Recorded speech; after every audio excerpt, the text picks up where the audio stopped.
Good afternoon, guys. Hey, gonna get things pulled up here. Hopefully you can hear me. Uh, well, no, until the end of the video. Uh, hey, we're gonna talk about emotional wellness today. I'm gonna clip through some things like always. I want to make sure that you guys you can pause, stop, rewind this. But yeah, so I'm gonna clip through some stuff. We've got about 20 slides today, and we'll see you on the other end. Again, talking about emotional wellness. By the way, these YouTube videos I typically show at the start of class, and they're the most unsatisfying videos, and they bring like the things that just fall over or don't make it or anything like that. But emotional wellness. So this whole slide is about defining things, so bear with me. So the book defines emotion as the interaction of your feelings, attitudes, and thoughts along with a personal awareness that these factors can influence the choices and decisions you make. So we're going to kind of unpack that definition as we go throughout this lecture today, but that's the definition of emotion. So human emotion is complex and can involve several aspects that interact and influence the human emotion. So here's kind of how I'm going to break down these things. Remember, different colorations mean good things, and you guys should remember those. Again, here's what the emotion, a feeling that results in both a physical and a psychological reaction. So what we are experiencing from the emotion is what emotion is. And this kind of unpacks it too. So feeling, the emotional state or reaction, an emotion or sensitivity. So this is more of a feeling is a reaction to something that goes along with the emotion. Then attitude, a manner of feeling and an indicator of a mental or emotional state. So this is kind of something that you will bring into the emotion, whether it's a past thing, a future thing, a present thing. And the last one is a thought. So the ideas or outlooks prevalent at a given time. So what you're feeling probably at that time or thoughts that you're having at that time all influence emotional wellness. The goal of emotional wellness is to dictate these influences in a positive way, not always possible, so that the choices and decisions we make will have a positive impact on our lives. So, how do we become emotionally aware? Here's a big list of things. All of these are important. Remember, color differences. We want to recognize our feelings, recognize links between thoughts, feelings, and actions. And I have a couple that are bolded. Awareness that thoughts and feelings can direct a decision. So you decide things based on your feelings. It's sometimes a good thing, but oftentimes it can be detrimental because you're just reacting on feelings and emotions. We want to be aware of what our feelings are and what those decisions that are coming from it. And kind of with that, seeing the consequences of a decision. Oftentimes we make decisions based off feelings, but we don't understand what the consequence of that decision, whether good or bad. Consequences can be good or bad, technically, in this definition, and what those are. So then applying those insights to decision-making process, and then taking personal responsibility for these decisions. Saying, I was acting out of emotion, although it might be true, not necessarily meaning that's a good thing. We want to be taking responsibility for the decision we're making. Follow through on commitments and respecting differences in how individuals feel about things. This one was really hot right now because of the COVID thing and then politics and everything. So understanding and respecting other people's decisions, even though you might disagree with them, based on emotions. We want to react on emotions and not based on what the facts are. So understanding and respecting what other people are feeling. And then finally, distinguishing between what someone says or does and your reaction to it. Diving into emotional state. Remember, color. Emotional state is an overall emotional perspective of a person's based off of the sum of his or her emotions.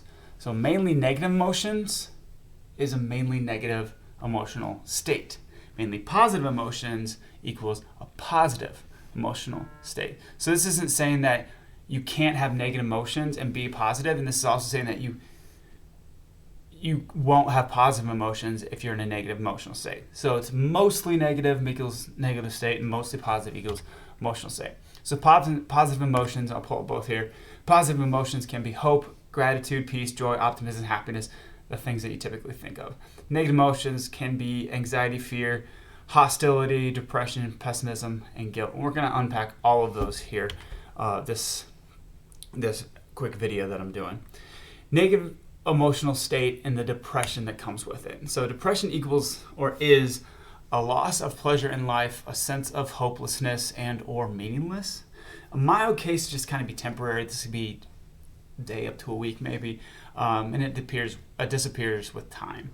A clinical or even severe one can be a long duration, may require treatment professionally. What that's saying is when feeling's depressed, you want to seek help. This does not always mean that you want to seek help with a professional. It can mean talking to a friend, family, confidant about what you are going through. Seeking help with depression here at ONU, you speak to your RA or faculty member if you're comfortable with that. We have a counseling service on campus, and you can make those appointments through Canvas or by calling them. Negative emotional state when it comes to guilt. So guilt is defined by the feeling of remorse or regret, or not doing more, not accomplishing enough, or doing wrong. And kind of with this, guilt can make a person feel as though he or she is worthless. This can lead to a person living down, it's called, to his or her expectations. It's basically saying that, like, I'm not good enough, so I'm not going to try. We oftentimes do this in our everyday life because we've failed before. We're not going to be good enough, but that doesn't mean that we have to stay there. We can always come out of it. Guilt can lead to the lack of action taking place because a person feels that they're not going to make a difference in their life. It's not going to be worth it. And then self-blame. Believe we are bad and that our worth as an individual will be judged negatively. This often comes with depression and guilt. We can have these negative feelings of ourselves and really implement them into our life, which isn't healthy at all. Anxiety. This one hits a little closer to home for a lot of us. Anxiety is a sense of crisis that at a particular moment, possibly involving a perceived threat, again, perceived, like we think it's going to be threat, fear, tension, and or even apprehension.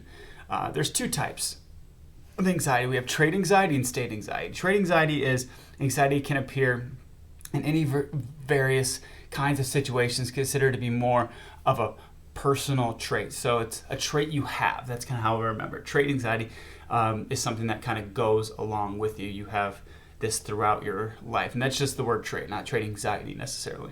Then you have state anxiety. It depends on the situation. It's the current state of what's happening. That's how I remember that too. So public speaking, first date, test, travel, whatever that is.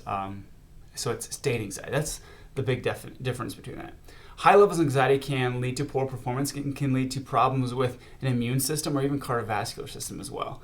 That's prolonged. That's more prolonged, not necessarily one instance of high level. Low levels of anxiety can be beneficial, and it kind of goes with the ideas of stress, and we'll talk about it in a sec. It can increase our ability to perform and respond. Again, we'll unpack that when it comes to the idea of stress. Anxiety and technology, newer studies, and this is more and more common recently with the quarantine and COVID stuff. We're becoming more attached to our social media and screens, that they're finding out that anxiety comes along almost as a perfect correlation with the amount of screen time or social media time that you have, the more anxiety you have. Again, talking about stress. Stress and negative emotional state are closely correlated.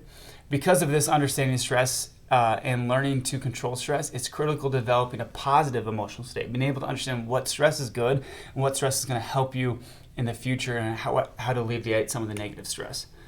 Dr. Hansel defines stress as the non-specific responses of the body to any demands of it. And so there's a handful of physical characteristics of stress. We talk about common physical characteristics of stress: muscle tension, acute anxiety, meaning that's happening right now, increased heart rate, hypertension, which is high blood pressure, shallow breathing, giddiness, and even joy. And again, I'll talk about what stress, how that would affect you in a positive way. We have two types of stress, and again, Sales defines stress can occur. Sales' definition of stress can occur under pleasant or even unpleasant circumstances. Good stress is called eustress, EU stress. initiates emotional and physical, psychological growth, motivates us to think and take a positive. You're thinking like, what, like that stress? There's not possible. For a paper, we need to get organized. So it's stressful, but it causes us to get our thoughts in a row most of the time.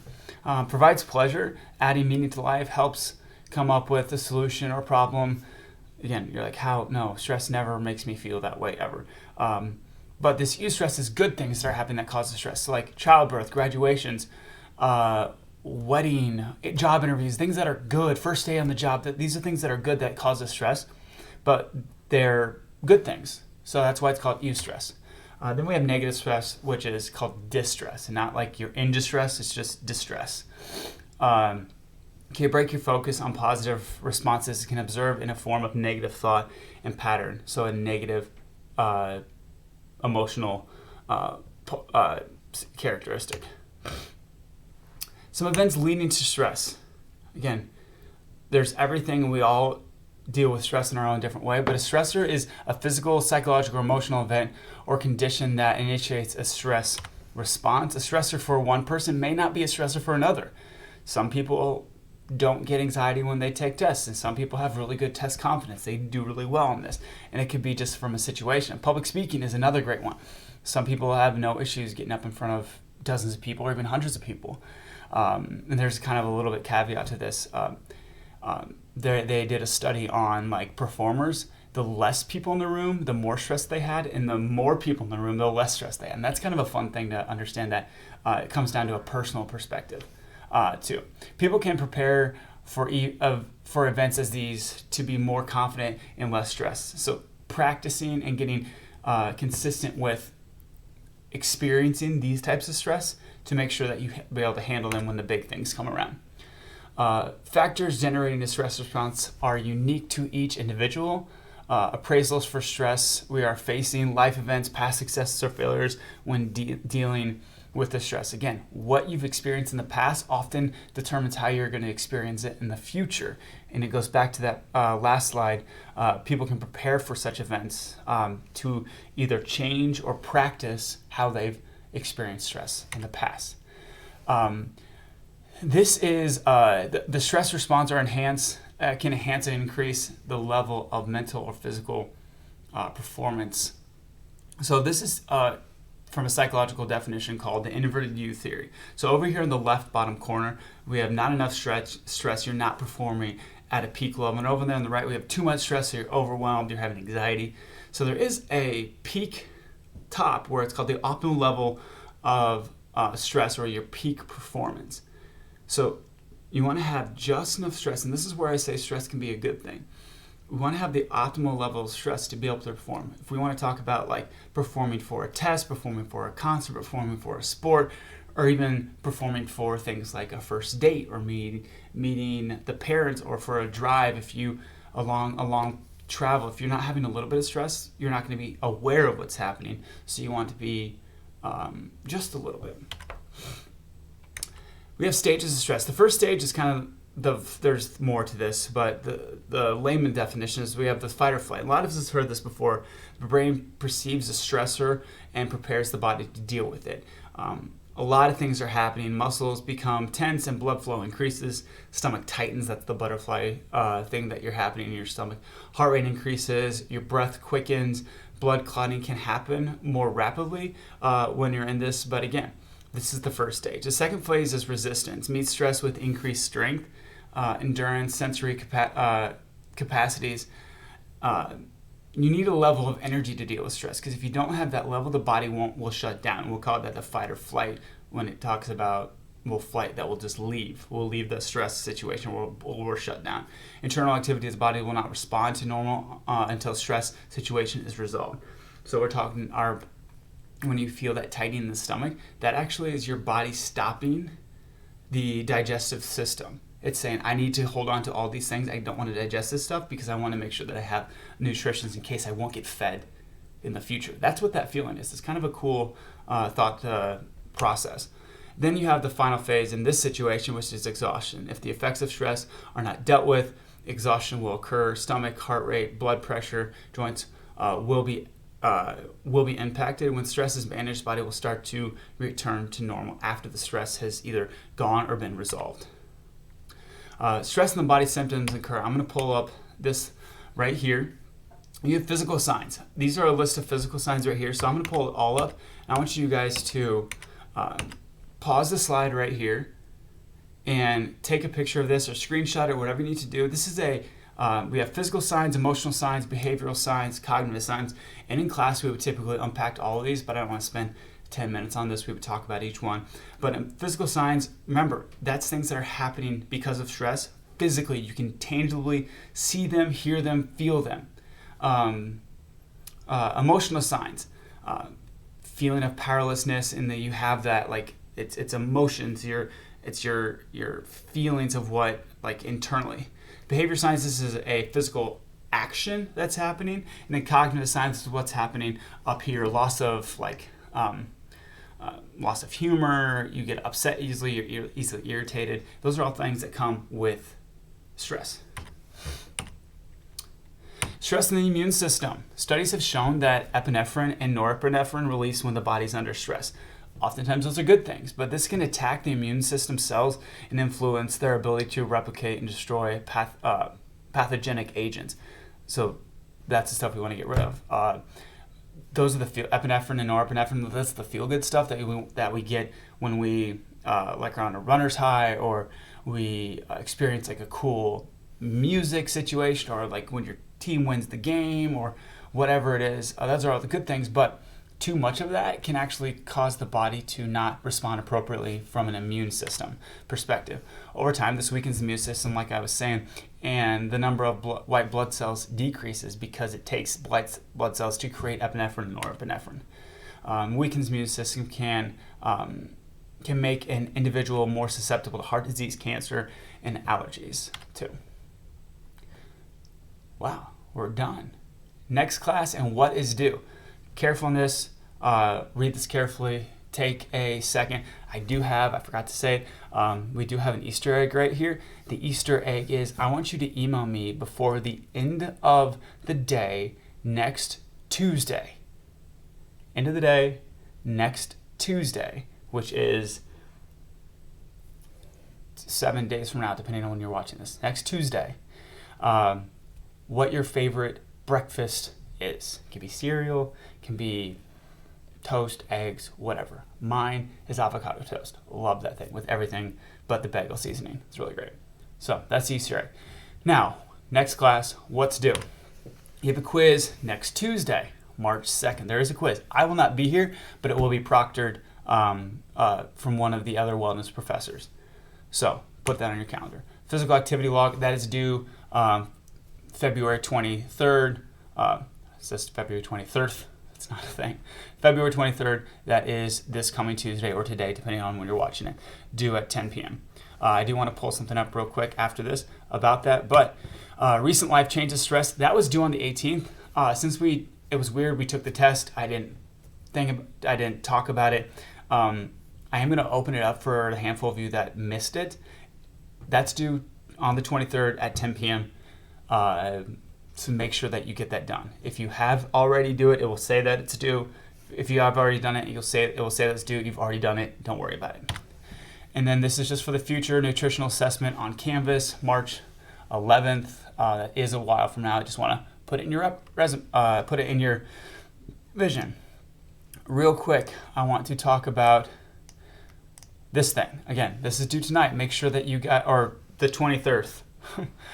Make sure that you guys, these highlighted things right here. I want this. This needs to be correct to get full points. This needs to be a goal. This goal is not a workout. So I don't want to say bench 3 times this week, run 3 times this week. No, it's goal. What is it? You want to get 3 sessions of working out, and I want to lower my weight by 2 pounds this week. I want to run 10 miles total. Whatever it is, this is the goal. I want your name. And again, these highlighted things right here, minute, all of those need to be filled out. It needs to add up to over 120 here for it to count. I want what the activity is, and then obviously all these things right here need to be filled out too. I need notes. I don't want something to say like biked for 20 minutes. I want like what you did. If it was the distance traveled, the intensity, whatever, I want it here. If you ran at an incline, I want it here. If it was a PR for a one rep bench, I want it here. Everything needs to be filled out, guys. I will be much more critical on these this time around. So yeah, you guys are great. I will see you guys Tuesday the 23rd.